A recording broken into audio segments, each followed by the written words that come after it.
আপনার কবরের মধ্যে আমার আপনার এই সম্পদ যাবে না, আমার আপনার নেক আমল যিনি কবরে পৌঁছাবেন তিনি কে? রাসূলের হাদিস প্রমাণ করে আল্লাহু তাআলা একটা মানুষ যখন মারা যায় ওই লোকটাকে যখন খাটের মধ্যে শুয়ে কবরের দিকে নেওয়া হয়, তিনটা জিনিস তার ভিতরে ভিতরে যায়।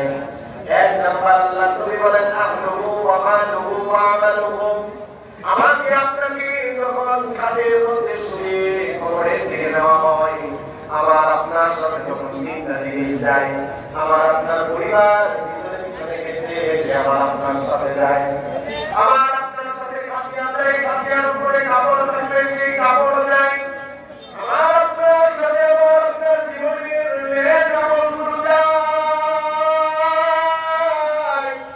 আল্লাহ নবী বলেন কবর পর্যন্ত তিনটা জিনিস যখন যায়, কবরে যখন রাখা হয়,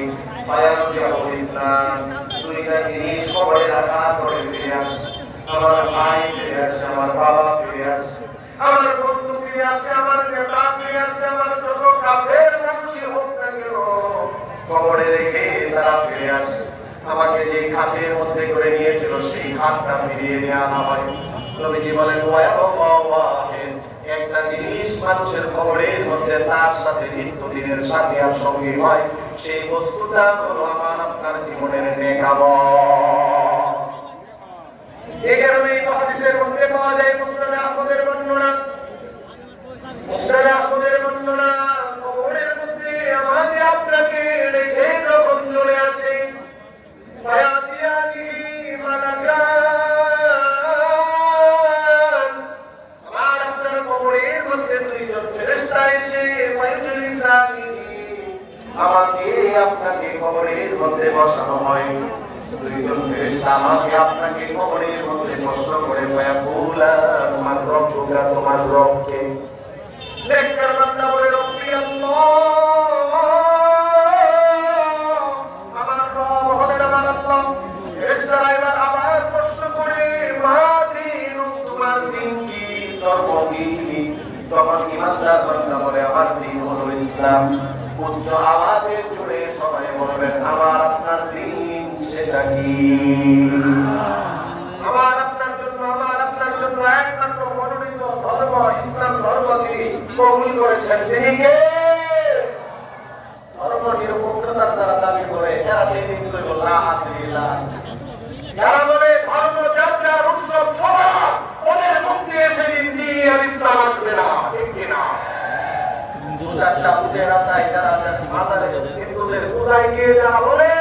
আপনাদের পূজা আমাদের রোজা মুদ্রার এই জায়গা হবে না।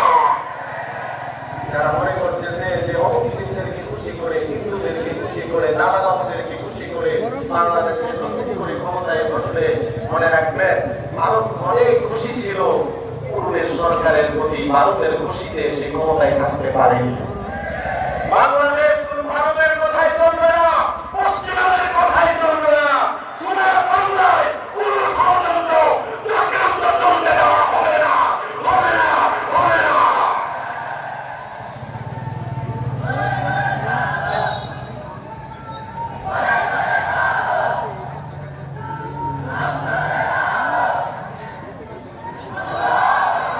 ফেরেশতারা এবার প্রশ্ন করবে তোমার দিন কি, তোমার ধর্ম কি? বলবে আমার দিন হলো ইসলাম। ফেরেশতারা মুসাদে আহমদের বর্ণনা কবরের মধ্যে বর্ষণ করবে মান হাযার রাজুল আল্লাযী বুইসা ফীকুম, এই লোকটাকে, যেই লোকটাকে তোমাদের মাঝে পাঠানো হয়েছিল। ইমানদার বান্দা সে বলবে আর কেউ না, আমার আপনার সকলের কলিজার নবী মুহাম্মদ আরবি সাল্লাল্লাহু আলাইহি ওয়াসাল্লাম।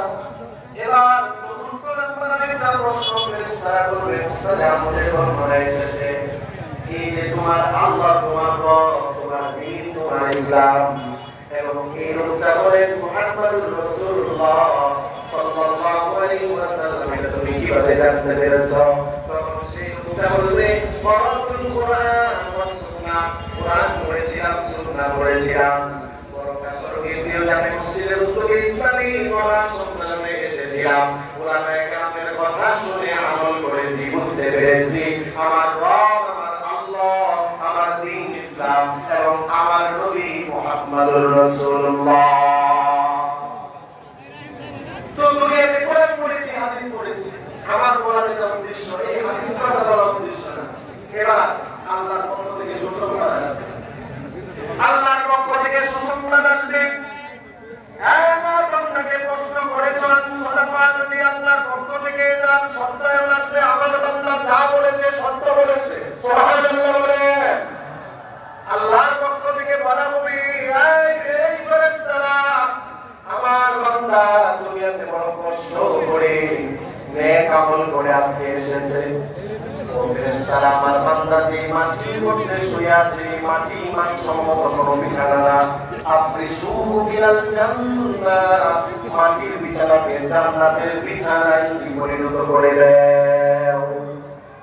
দ্বিতীয় নম্বর পুরস্কার, আলবিসুহু মিনাল জান্নাহ, আমার বান্দাকে পোশাক পরিধান করেছে, কাপড়ের সাদা কাপড়, এটা তো এত মানসম্মত পোশাক না, আমার বান্দা দুনিয়াতে অনেক কষ্ট করে এসেছে, আলবিসুহু মিনাল জান্নাহ, জান্নাতের দামি পোশাকে আমার বান্দাকে পরিয়ে দাও, সুবহানাল্লাহ বলেন। তৃতীয় নম্বর, ওয়াফতাহু লাহু বাবান ইলাল জান্নাহ, আমার বান্দার জন্য জান্নাতের দিয়ে দরজাটা খুলে দাও। এবার ফেরেশতারা বলবে, নাম কালাউ বিল আরুস, নতুন বিবাহিত ব্যক্তি, নবদুলহান পাথর রজনীতে যেরকম শান্তিতে ঘুমায়, ঘুমায় পড়ো। এবার ফেরেশতারা যাওয়ার পরে দেখবে সুন্দর চেহারা, সুন্দর পোশাক পরিহিত এক লোক তার সামনে দেখা যায়, সুবহানাল্লাহ বলে। মুসলিমে আপনাদের কথা শোনাচ্ছি, এই লোকটা বড়